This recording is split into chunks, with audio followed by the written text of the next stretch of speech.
ನಮಸ್ಕಾರ ವೃಷಭ ರಾಶಿಯವರೇ. ನನ್ಗ್ಯಾಕೆ ಹೀಗಾಗ್ತಿದೆ, ನಾನು ಯಾರಿಗೆ ಏನ್ ದ್ರೋಹ ಮಾಡಿದ್ದೆ ಅಂತ ಒಬ್ರೇ ಕೂತು ಕಣ್ಣೀರಿಟ್ಟಿದ್ದೀರಾ? ಬೇರೆಯವರ ಕಷ್ಟಕ್ಕೆ ಪರದಾಡೋ ನಿಮ್ಗೆ ಕೊನೆಗೆ ಸಿಕ್ಕಿದ್ದು ಕಣ್ಣೀರು ಮತ್ತು ಅಪವಾದ ಮಾತ್ರನಾ? ನೀವು ಪ್ರಾಣಕ್ಕಿಂತ ಹೆಚ್ಚಾಗಿ ನಂಬಿದವರೇ ನಿಮ್ಮನ್ನ ನಡುಬೀದಿಯಲ್ಲಿ ಒಂಟಿ ಮಾಡಿ ಹೋಗಿದ್ದಾರಾ? ಪ್ರಪಂಚದಲ್ಲಿ ನ್ಯಾಯ ಒಳ್ಳೆತನ ಅನ್ನೋದು ಇದ್ಯಾ ಇಲ್ವಾ ಅನ್ನೋ ಅನುಮಾನ ನಿಮ್ಗೆ ಬಂದಿದ್ರೆ ಖಂಡಿತ ಈ ವಿಡಿಯೋ ನೀವು ನೋಡ್ತಿರೋದು ಕಾಕತಾಳೀಯ ಅಲ್ಲ. ಇದು ಸಾಕ್ಷಾತ್ ಆ ಪರಮಶಿವನ ಸಂದೇಶ. ಈ ವಿಡಿಯೋನ ಪೂರ್ತಿ ನೋಡಿ, ನಿಮ್ಮೆಲ್ಲಾ ಪ್ರಶ್ನೆಗಳಿಗೂ ಉತ್ತರ ಸಿಗುತ್ತೆ. ನಿಮ್ಮ ಕಣ್ಣೀರಿಗೆ ನ್ಯಾಯ ಸಿಗೋ ಕಾಲ ಹತ್ರ ಬಂದಿದೆ. ವಿಡಿಯೋ ಶುರು ಮಾಡೋ ಮುನ್ನ ಲೈಕ್ ಮಾಡಿ ಹಾಗೂ ನಮ್ಮ ಚಾನೆಲ್ ಅನ್ನು ಸಬ್ಸ್ಕ್ರೈಬ್ ಮಾಡ್ಕೊಳ್ಳಿ. ಕಮೆಂಟ್ನಲ್ಲಿ ಭಕ್ತಿಯಿಂದ ಓಂ ನಮಃ ಶಿವಾಯ ಅಂತ ಬರೆಯಿರಿ. ವೃಷಭ ರಾಶಿಯವರು ಹುಟ್ಟುತ್ತಲೇ ತುಂಬಾ ಪ್ರಾಮಾಣಿಕರು. ನಂಬಿದವರಿಗಾಗಿ ಏನು ಬೇಕಾದರೂ ಮಾಡ್ತಾರೆ. ಮಾತು ಸ್ವಲ್ಪ ಕಠಿಣವಾಗಿ ಇದ್ರೂ ಹೃದಯ ಮಾತ್ರ ಬೆಣ್ಣೆ ತರ. ಆದ್ರೆ ಇತ್ತೀಚೆಗೆ ನೀವು ಯಾರಿಗೆ ಅತಿ ಹೆಚ್ಚು ಬೆಲೆ ಕೊಟ್ರೋ ಅವರೇ ನಿಮ್ಮನ್ನ ನಡುಬೀದಿಯಲ್ಲಿ ಕೈಬಿಟ್ಟಿದ್ದಾರೆ. ನಿಮ್ಮ ಕಷ್ಟಕ್ಕೆ ಅವರೇ ಕಾರಣವಾಗಿದ್ದಾರೆ. ನೀವು ಮಾಡದ ತಪ್ಪಿಗೆ ಎಲ್ಲರ ಮುಂದೆ ಅಪರಾಧಿಯ ತರ ನಿಲ್ಲೋ ಹಾಗೆ ಮಾಡಿದ್ದಾರೆ. ಆದ್ರೆ ನೆನಪಿಡಿ, ಇದ್ಯಾವುದೂ ನಿಮ್ಮ ತಪ್ಪಲ್ಲ. ನಿಮ್ಮ ಗ್ರಹಗತಿಗಳ ಏರುಪೇರಿನಿಂದಾಗಿ ಈ ಕಷ್ಟ ಬಂದಿದೆ ಅಷ್ಟೇ. ನಿಮ್ಮ ಜಾತಕದಲ್ಲಿರೋ ಗ್ರಹ ದಶೆಗಳೇ ಇಷ್ಟೆಲ್ಲಾ ಕಷ್ಟಕ್ಕೆ ಕಾರಣ. ಆದ್ರೆ ಒಂದು ಮಾತು ನೆನಪಿಡಿ, ಕತ್ತಲೆ ಹೆಚ್ಚಾಗಿದೆ ಅಂದ್ರೆ ಬೆಳಕು ಹತ್ರಾನೇ ಇದೆ ಅಂತ ಅರ್ಥ. ಈ ದೈವಿ ಸಂಕೇತವನ್ನ ನಿರ್ಲಕ್ಷ್ಯ ಮಾಡಬೇಡಿ. ಇದು ನಿಮ್ಮ ಲೈಫ್ನ ಬಿಗ್ ಟರ್ನಿಂಗ್ ಪಾಯಿಂಟ್ ಆಗಬಹುದು. ನೀವೀಗ ಪಡ್ತಿರೋ ಕಷ್ಟಗಳೇ ನಾಳಿನ ನಿಮ್ಮ ಗೆಲುವಿಗೆ ಗಟ್ಟಿ ಮುನ್ನುಡಿ ಬರೆಯಲಿವೆ. ಮುಖ್ಯವಾಗಿ ಕೆಲವೊಂದು ವೃಷಭ ರಾಶಿಯವರು ಇಬ್ಬರು ಮಹಿಳೆಯರಿಂದಾಗಿ ಜೀವನದಲ್ಲಿ ದೊಡ್ಡ ಮಟ್ಟದ ನೋವು, ತಪ್ಪು ತಿಳುವಳಿಕೆ ಅಥವಾ ಅಡೆತಡೆಗಳನ್ನ ಎದುರಿಸಿರಬಹುದು. ಇದು ಜ್ಯೋತಿಷ್ಯದ ಪ್ರಕಾರ ಗ್ರಹಚಾರ ಸರಿ ಇಲ್ಲದಕ್ಕೆ ನಡೆದಿರೋ ಸಹಜವಾದ ವಿಷಯ. ಹಾಗಾಗಿ ಯಾರನ್ನೂ ನೇರವಾಗಿ ಬೈಯೋಕೆ ಹೋಗ್ಬೇಡಿ. ಆ ಇಬ್ಬರಲ್ಲಿ ಒಬ್ಬರು ನಿಮ್ಮ ಸ್ವಂತ ಬಾಂಧವ್ಯದವರೇ ಇರಬಹುದು. ಇನ್ನೊಬ್ಬರು ನೀವು ತುಂಬಾ ನಂಬಿದ ಫ್ರೆಂಡ್ ಅಥವಾ ಆಫೀಸ್ ಕೊಲೀಗ್ ಇರಬಹುದು. ನೀವು ಎಷ್ಟೇ ಒಳ್ಳೆಯದನ್ನ ಬಯಸಿ ಮಾತನಾಡಿದ್ರೂ ಅದನ್ನ ತಪ್ಪು ತಿಳ್ಕೊಂಡು ನಿಮ್ಮ ಕ್ಯಾರೆಕ್ಟರ್ ಬಗ್ಗೆನೇ ಆಡಿಕೊಂಡಿದ್ದಾರೆ. ಇದರಿಂದ ನಿಮಗೆ ಸಮಾಜದಲ್ಲಿ ನೆರೆಹೊರೆಯವರ ಮುಂದೆ ತಲೆ ತಗ್ಗಿಸೋ ಹಾಗೆ ಅವಮಾನ ಆಗಿರಬಹುದು. ನೀವು ನಂಬಿದವರೇ ಬೆನ್ನಿಗೆ ಚೂರಿ ಹಾಕಿ ನಿಮ್ಮ ಕಾನ್ಫಿಡೆನ್ಸ್ ಕುಗ್ಗಿಸಿದ್ದಾರೆ. ಆದ್ರೆ ಇಲ್ಲಿ ನೀವು ಒಂದನ್ನ ಯೋಚಿಸಬೇಕು. ಆ ಇಬ್ಬರಲ್ಲಿ ಒಬ್ಬರು ಇವತ್ತಿಗೂ ನಿಮ್ಮ ಕಣ್ಣೆದುರೇ ಇದ್ದಾರೆ. ನಿಮ್ಮ ಜೊತೆ ನಗುನಗುತ್ತಾ ಮಾತನಾಡಿದ್ರು ನಿಮ್ಮ ಬೆಳವಣಿಗೆ ನೋಡಿ ಒಳಗೊಳಗೆ ಹೊಟ್ಟೆ ಉರಿ ಪಡ್ತಿದ್ದಾರೆ. ಇನ್ನೊಬ್ಬರು ನಿಮ್ಮನ್ನ ಬಿಟ್ಟು ದೂರ ಹೋದವರು. ಅವರನ್ನ ನೀವು ಮರೆತೇ ಬಿಟ್ಟಿದ್ದೀರಾ. ನಿಮಗಾದ ಗಾಯಗಳು ಮಾಯ್ದು ನಿಮ್ಮ ಪಾಡಿಗೆ ನೀವು ಮುಂದೆ ಸಾಗುತ್ತಿರಬಹುದು. ಆದ್ರೆ ನೆನಪಿಡಿ, ಕರ್ಮ ಯಾರನ್ನೂ ಬಿಡಲ್ಲ. ನೀವು ಅವರನ್ನ ಮರೆತಿರಬಹುದು, ಆದ್ರೆ ಕಾಲ ಅವರನ್ನ ಮರೆತಿಲ್ಲ.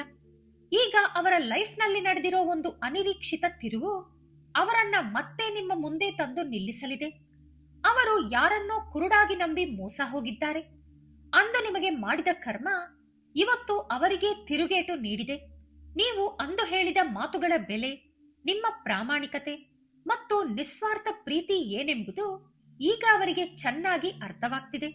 ಒಟ್ಟಿನಲ್ಲಿ ಜೀವನ ಅವರಿಗೆ ಒಂದು ಕಠಿಣವಾದ ಪಾಠ ಕಲಿಸಿದೆ. ಆ ಪಾಠದಿಂದ ಅವರ ಕಣ್ಣುಗಳು ತೆರೆದಿವೆ. ನಿಮ್ಮ ಬೆಲೆ ಏನೆಂಬುದನ್ನ ಕಾಲವೇ ಅವರಿಗೆ ಕನ್ನಡಿ ಹಿಡಿದು ತೋರಿಸಿದೆ. ಶೀಘ್ರದಲ್ಲೇ ಅವರು ನಿಮ್ಮ ಮುಂದೆ ಬಂದು ತಮ್ಮ ತಪ್ಪನ್ನ ಒಪ್ಪಿಕೊಳ್ಳೋ ಪರಿಸ್ಥಿತಿ ಬರುತ್ತದೆ. ಕೆಲವರಂತೂ ನಿಮ್ಮ ಹತ್ತಿರ ಕ್ಷಮೆ ಕೂಡ ಕೇಳಬಹುದು. ಅಂದು ನೀವು ಕಳೆದುಕೊಂಡ ಗೌರವ ಇವತ್ತು ಮತ್ತೆ ನಿಮಗೆ ಸಿಗಲಿದೆ. ಸಮಾಜದಲ್ಲಿ ನಿಮಗೊಂದು ಒಳ್ಳೆ ಗುರುತು ಸಿಗುವ ದಿನಗಳು ಹತ್ರ ಬಂದಿವೆ. ಅವರು ನಿಮ್ಮ ಜೊತೆ ಮತ್ತೆ ಮಾತನಾಡಲು ಬಂದಾಗ ನೀವು ಕೋಪ ಮಾಡಿಕೊಳ್ಳದೆ ತುಂಬಾ ಗೌರವದಿಂದ ನಡೆದುಕೊಳ್ಳಿ. ಯಾಕಂದ್ರೆ ಸೇಡು ತೀರಿಸಿಕೊಳ್ಳೋದು ವೃಷಭ ರಾಶಿಯವರ ಗುಣ ಅಲ್ಲ. ಕ್ಷಮಿಸೋ ಗುಣ ಆ ಶಿವನಿಗೆ ತುಂಬಾ ಇಷ್ಟ. ಹಾಗಾಗಿ ಹಳೆ ಕಹಿ ನೆನಪುಗಳನ್ನ ಮರೆತು ಅವರನ್ನ ಕ್ಷಮಿಸಿಬಿಡಿ. ಅವರಿಗೆ ಶಿಕ್ಷೆ ಕೊಡೋ ಜವಾಬ್ದಾರಿಯನ್ನ ಆ ಕಾಲಕ್ಕೆ ಬಿಟ್ಟು ಬಿಡಿ. ಆದ್ರೆ ನೆನಪಿರಲಿ, ಮತ್ತೆ ಯಾರನ್ನೂ ಕುರುಡಾಗಿ ನಂಬಬೇಡಿ. ಎಲ್ಲರನ್ನೂ ದೂರದಿಂದಲೇ ಮಾತನಾಡಿಸಿ. ನಿಮ್ಮ ಪರ್ಸನಲ್ ವಿಷಯಗಳನ್ನ ಯಾರ ಹತ್ತಿರಾನೂ ಹಂಚಿಕೊಳ್ಳಬೇಡಿ. ನಿಮ್ಮ ಒಳ್ಳೆತನವೇ ನಿಮ್ಮನ್ನ ಮುಂದೊಂದು ದಿನ ದೊಡ್ಡ ಮಟ್ಟಕ್ಕೆ ತಂದು ನಿಲ್ಲಿಸುತ್ತೆ. ಆ ಒಳ್ಳೆತನವೇ ನಾಳೆ ನಿಮ್ಮನ್ನ ಕಾಪಾಡೋದು. ಹಳೆ ಕಹಿ ನೆನಪುಗಳನ್ನ ನೆನೆಸಿಕೊಂಡು ಕೂತರೆ ನಿಮ್ಮ ನಾಳೆ ಹಾಳಾಗುತ್ತೆ.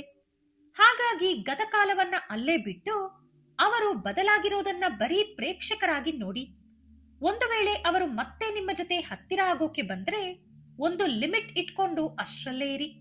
ನಿಮ್ಮ ಆತ್ಮಗೌರವವನ್ನ ಯಾವುದೇ ಕಾರಣಕ್ಕೂ ಬಿಟ್ಟುಕೊಡಬೇಡಿ. ಇನ್ನೊಂದು ಮುಖ್ಯವಾದ ವಿಷಯ, ನಿಮ್ಮ ಲೈಫ್ನಲ್ಲಿ ಮುಂದೆ ಬರಲಿರೋ ಬದಲಾವಣೆಗಳು ಮತ್ತು ಶತ್ರುಗಳ ಬಗ್ಗೆ ಮುಂದೆ ಹೇಳ್ತೀನಿ.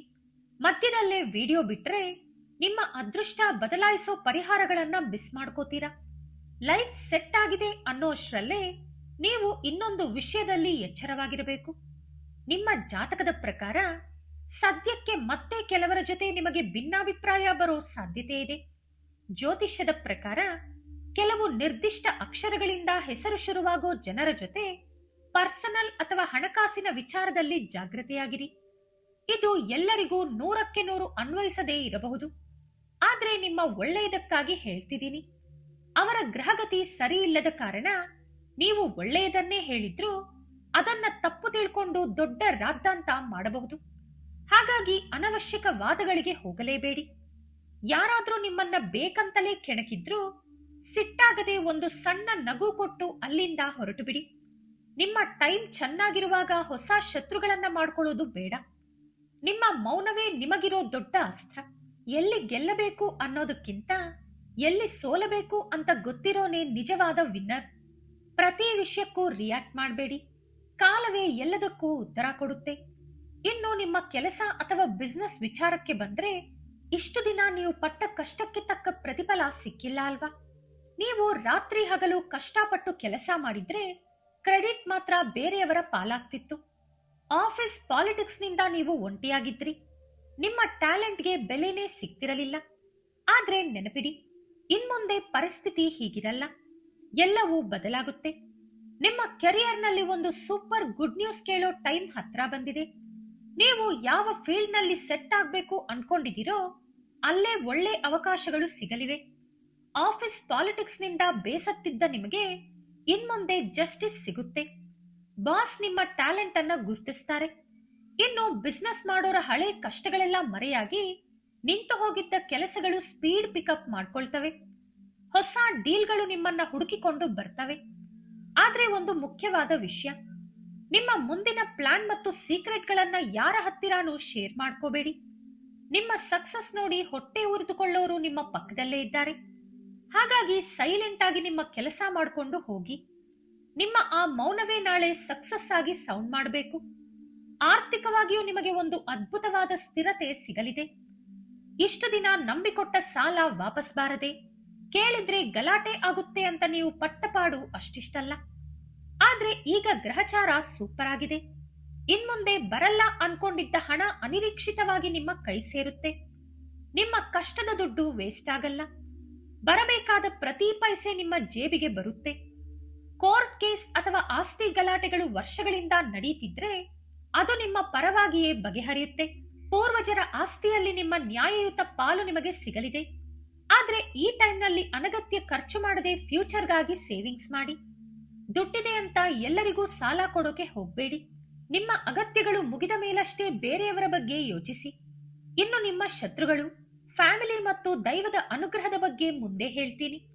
ಜೊತೆಗೆ ಒಂದು ಅದ್ಭುತವಾದ ಪರಿಹಾರವನ್ನು ತಿಳಿಸ್ತೀನಿ. ವಿಡಿಯೋ ಎಲ್ಲೂ ಸ್ಕಿಪ್ ಮಾಡಬೇಡಿ. ನಿಮಗೆ ಗೊತ್ತಿಲ್ಲದ ವಿಷಯ ಏನಂದ್ರೆ, ನಿಮಗೆ ಎಷ್ಟು ಜನ ಶತ್ರುಗಳಿದ್ದಾರೋ ಅಷ್ಟೇ ಮುತ್ತಿನಂತಹ ದೈವಿ ಶಕ್ತಿ ನಿಮ್ಮನ್ನ ಪ್ರತಿ ಕ್ಷಣವೂ ಕಾಯ್ತಾ ಇದೆ. ಎಷ್ಟೋ ಬಾರಿ ದೊಡ್ಡ ಅಪಘಾತ ಅಥವಾ ಅವಮಾನಗಳಿಂದ ನೀವು ಕೂದಲೆಳೆ ಅಂತರದಲ್ಲಿ ಪಾರಾಗಿರ್ತೀರಾ. ಎಲ್ಲ ಮುಗೀತು ಅನ್ನೋವಾಗ ಯಾರೋ ಒಬ್ರು ಬಂದು ಹೆಲ್ಪ್ ಮಾಡಿರ್ತಾರೆ. ಅದನ್ನ ನೀವು ಅದೃಷ್ಟ ಅಂದುಕೊಂಡಿರಬಹುದು.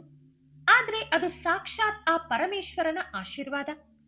ನಿಮ್ಮನ್ನ ಕೆಳಗೆ ಎಳೆಯೋಕೆ ಎಷ್ಟೇ ಜನ ಪ್ಲಾನ್ ಮಾಡಿದ್ರು ನೀವು ಮತ್ತೆ ಮತ್ತೆ ಮೇಲೆ ಬರ್ತಿರೋದಕ್ಕೆ ಕಾರಣ ನಿಮ್ಮ ನಿಷ್ಕಲ್ಮಶ ಭಕ್ತಿ ಮತ್ತು ಒಳ್ಳೆಯತನ. ಅದೇ ನಿಮ್ಮ ರಕ್ಷಾ ಕವಚ. ಆ ಪುಣ್ಯವೇ ಇವತ್ತು ನಿಮ್ಮನ್ನ ರಕ್ಷಿಸ್ತಾ ಇರೋದು. ನಿಮ್ಮ ಬೆನ್ನ ಹಿಂದೆ ಎಷ್ಟೇ ಜನ ಕುತಂತ್ರ ಮಾಡಿದ್ರು ಆ ಶಿವನ ಕೃಪೆ ಇರೋವರೆಗೂ ನಿಮ್ಮನ್ನ ಯಾರೂ ಏನೂ ಮಾಡೋಕೆ ಆಗಲ್ಲ. ನಿಮ್ಮ ಪ್ರಾಮಾಣಿಕತೆಯ ಮುಂದೆ ಅವರ ಪ್ಲಾನ್ ಎಲ್ಲ ಫ್ಲಾಪ್ ಆಗುತ್ತೆ. ಇನ್ನು ಫ್ಯಾಮಿಲಿ ವಿಚಾರಕ್ಕೆ ಬಂದ್ರೆ, ಈ ದೈವಿ ಅನುಗ್ರಹದಿಂದ ಅದ್ಭುತ ಬದಲಾವಣೆಗಳು ಆಗ್ತವೆ. ಇಷ್ಟು ದಿನ ಮನೆಯಲ್ಲಿ ನಡೀತಿದ್ದ ಗಲಾಟೆಗಳು, ತಪ್ಪು ತಿಳುವಳಿಕೆಗಳೆಲ್ಲ ದೂರ ಆಗಲಿವೆ. ಗಂಡ ಹೆಂಡತಿ ನಡುವೆ ಹೊಂದಾಣಿಕೆ ಹೆಚ್ಚಿ ಪ್ರೀತಿ ಚಿಗುರುತ್ತೆ. ದೂರಾಗಿದ್ದ ಸಂಬಂಧಗಳು ಮತ್ತೆ ಒಂದಾಗ್ತವೆ. ಪ್ರೀತಿಯಲ್ಲಿ ಮೋಸ ಹೋದವರಿಗೆ ನಿಮ್ಮನ್ನ ಜೀವಕ್ಕಿಂತ ಹೆಚ್ಚಾಗಿ ಪ್ರೀತಿಸೋ ಒಳ್ಳೆ ಪಾರ್ಟ್ನರ್ ಸಿಗಲಿದ್ದಾರೆ. ನಿಮ್ಮ ಮನೆಯಲ್ಲಿ ನೆಮ್ಮದಿ ನೆಲೆಸುತ್ತೆ. ಹಾಗೆ ಮಕ್ಕಳ ಫ್ಯೂಚರ್ ಬಗ್ಗೆ ನಿಮಗಿರೋ ಚಿಂತೆಗಳೆಲ್ಲ ಇನ್ಮುಂದೆ ಇರಲ್ಲ. ನಿಮ್ಮ ಫ್ಯಾಮಿಲಿಯಲ್ಲಿ ಮುಂಚಿನ ತರಾನೇ ನಗು, ಸೌಭಾಗ್ಯ ಮತ್ತೆ ಬರಲಿದೆ. ನೆಂಟರ ಮುಂದೆ ನಿಮಗೆ ರೆಸ್ಪೆಕ್ಟ್ ಸಿಗುತ್ತೆ. ಮನೆಯಲ್ಲಿ ನಿಮ್ಮ ಮಾತಿಗೆ ಎಲ್ಲರೂ ಬೆಲೆ ಕೊಡ್ತಾರೆ. ಆದ್ರೆ ಈ ಒಳ್ಳೆ ಟೈಮ್ ಅನ್ನ ಇನ್ನೂ ಸ್ಟ್ರಾಂಗ್ ಮಾಡ್ಕೊಳ್ಳೋಕೆ, ನೆಗೆಟಿವ್ ಎನರ್ಜಿ ದೂರ ಇಡೋಕೆ ನಮ್ಮ ಹಿರಿಯರು ಹೇಳಿರೋ ಒಂದು ಸಣ್ಣ ಆಧ್ಯಾತ್ಮಿಕ ಪರಿಹಾರ ಮಾಡಬೇಕು. ಇದು ಪೂರ್ತಿ ನಿಮ್ಮ ನಂಬಿಕೆಗೆ ಬಿಟ್ಟಿದ್ದು. ನೀವು ಮಾಡಬೇಕಾಗಿರೋದು ಇಷ್ಟೇ: ಪ್ರತಿ ಸೋಮವಾರ ಸೂರ್ಯೋದಯಕ್ಕೂ ಮುನ್ನ ಎದ್ದು ಸ್ನಾನ ಮಾಡಿ ಹತ್ತಿರದ ಶಿವನ ದೇವಸ್ಥಾನಕ್ಕೆ ಹೋಗಿ ಸ್ವಾಮಿಗೆ ಕೈ ಮುಗಿದು ಹೊರಗಿರೋ ನಂದಿ ವಿಗ್ರಹಕ್ಕೆ ಸ್ವಲ್ಪ ಗರಿಕೆ ಹುಲ್ಲನ್ನ ಅರ್ಪಿಸಿ ನಿಮ್ಮ ಇಷ್ಟಾರ್ಥವನ್ನ ನಂದಿಯ ಕಿವಿಯಲ್ಲಿ ಭಕ್ತಿಯಿಂದ ಹೇಳಿಕೊಳ್ಳಿ. ಆಮೇಲೆ ಶಿವನ ಮುಂದೆ ತುಪ್ಪ ಅಥವಾ ಎಳ್ಳೆಣ್ಣೆಯಿಂದ 2 ದೀಪಗಳನ್ನ ಹಚ್ಚಿ ನಂತರ ದೇವಸ್ಥಾನದ ಒಂದು ಕಡೆ ಪ್ರಶಾಂತವಾಗಿ ಕೂತು ಕಣ್ಣು ಮುಚ್ಚಿ ಓಂ ನಮಃ ಶಿವಾಯ ಅನ್ನೋ ಮಂತ್ರವನ್ನ 108 ಬಾರಿ ಜಪಿಸಿ. ಈ ಮಂತ್ರ ಜಪ ಮಾಡುವಾಗ ಮನಸ್ಸಿನಲ್ಲಿ ಯಾವುದೇ ಕೆಟ್ಟ ಆಲೋಚನೆ ಬರಬಾರದು. ಸಾಧ್ಯವಾದರೆ ತಿಂಗಳಿಗೊಮ್ಮೆ ದೇವಸ್ಥಾನದ ಹೊರಗಿರೋ ಬಡವರಿಗೆ ಅಥವಾ ಹಸಿದವರಿಗೆ ಅನ್ನದಾನ ಮಾಡಿ. ಇದರಿಂದ ನಿಮ್ಮ ಪಾಪಕರ್ಮಗಳು ಕಳೆದು ಪುಣ್ಯ ಸಿಗುತ್ತೆ. ನಿಮ್ಮ ವಂಶಕ್ಕೂ ಒಳ್ಳೆಯದಾಗುತ್ತೆ. ಈ ಪರಿಹಾರದಿಂದ ಜಾತಕದ ಸಣ್ಣ ಪುಟ್ಟ ದೋಷಗಳೆಲ್ಲ ದೂರವಾಗಿ ಆ ಶಿವನ ಅನುಗ್ರಹ ಸದಾ ನಿಮ್ಮ ಮೇಲಿರುತ್ತೆ. ವೃಷಭ ರಾಶಿಯವರೇ, ಇನ್ಮುಂದೆ ನೀವು ಯಾವುದಕ್ಕೂ ಹೆದರಬೇಕಾಗಿಲ್ಲ. ನಿಮ್ಮ ಕಷ್ಟಗಳಿಗೆ ಕಾಲವೇ ಉತ್ತರ ಕೊಡುವ ಸಮಯ ಬಂದಿದೆ. ಈ ಜಗತ್ತಿನಲ್ಲಿ ಯಾರೂ ನಿಮ್ಮ ಜೊತೆ ಇಲ್ಲದಿದ್ದರೂ ಆ ಪರಮಶಿವ ನಿಮ್ಮ ಕೈ ಬಿಡಲ್ಲ ಅನ್ನೋದನ್ನ ಬಲವಾಗಿ ನಂಬಿ. ಕಷ್ಟಗಳು ಯಾರಿಗೂ ಶಾಶ್ವತ ಅಲ್ಲ. ನಿಮ್ಮ ಅದೃಷ್ಟದ ಬಾಗಿಲು ತೆರೆಯುತ್ತಿರುವಾಗ ಅದನ್ನ ಖುಷಿಯಿಂದ ಸ್ವಾಗತಿಸಿ. ನಿಮ್ಮ ಕಾನ್ಫಿಡೆನ್ಸ್ ಅನ್ನ ಎಂದಿಗೂ ಕಳೆದುಕೊಳ್ಳಬೇಡಿ. ಇಷ್ಟು ದಿನ ನೀವು ಪಟ್ಟ ಅವಮಾನಗಳೇ ನಾಳೆ ನಿಮ್ಮ ಯಶಸ್ಸಿನ ಕಿರೀಟ ಆಗ್ತವೆ. ಈ ವಿಡಿಯೋ ನಿಮಗೆ ಇಷ್ಟ ಆಗಿದ್ರೆ ಲೈಕ್ ಮಾಡಿ, ಶೇರ್ ಮಾಡಿ.